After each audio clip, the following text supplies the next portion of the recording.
I took this personally.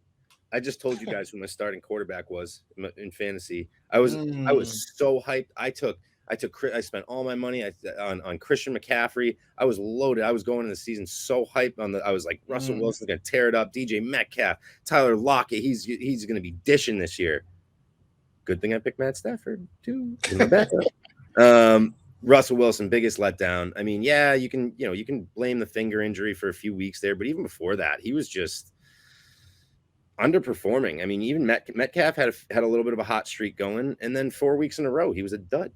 You didn't know Russell Wilson was just unreliable. I mean, at the end of the season, it seemed like things started to click because they finally got the run game going with Penny. He kind of came out of nowhere, and maybe that'll be reestablished next year, but they don't even know if Russell Wilson's going to be coming back next year.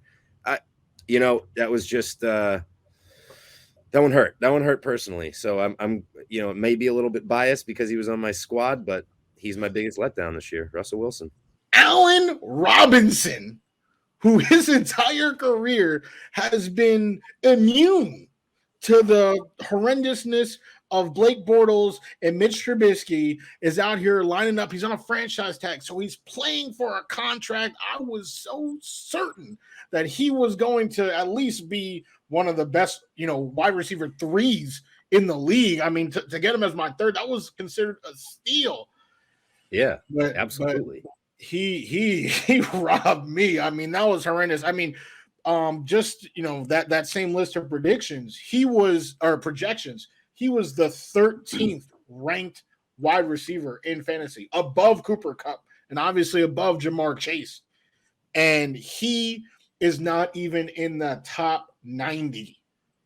He has been hard. He never actually had a good game this season. My pick for the biggest letdown in fantasy this year, it's got to be Ezekiel Elliott.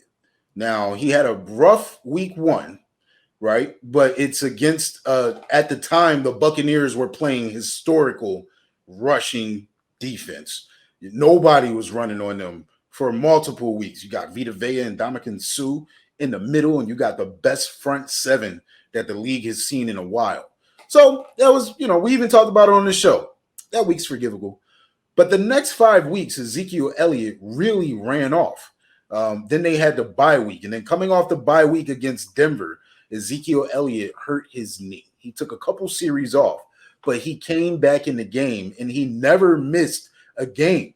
But he has not been healthy since that Denver game. He's only got 2 games of 50 yards rushing since week 9.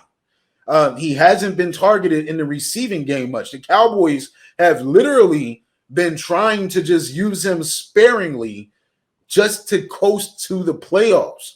But that doesn't do fantasy owners any good when you look at Ezekiel Elliott's average draft position, which is in the top half of the first round and consistently in most leagues. So I would have to say, when you take a running back, you expect that premium production, especially if you have one of those top 6 picks, and you spend them on one of the better running backs that you can get. You got to feel good about that and pairing him with whomever else you draft. And Ezekiel Elliott was a wild letdown for the second year in a row in fantasy football. Well, that is, I feel like it's a little harsh. It's a little harsh, especially for a Cowboys fan. You out here, just turning on your guys. Whoa. Stop. Don't say anything else until I'm finished speaking. I am not turning on my guy because I said he was a fantasy football letdown. Fantasy football means nothing to me. I agree with the Cowboys not using him a lot. He got hurt, okay? You don't want him to miss the full game because you like his pass protection better than Tony Pollard. Nobody in fantasy football cares about who's protecting the quarterback. Will Gaddy cares about Zeke protecting Dak.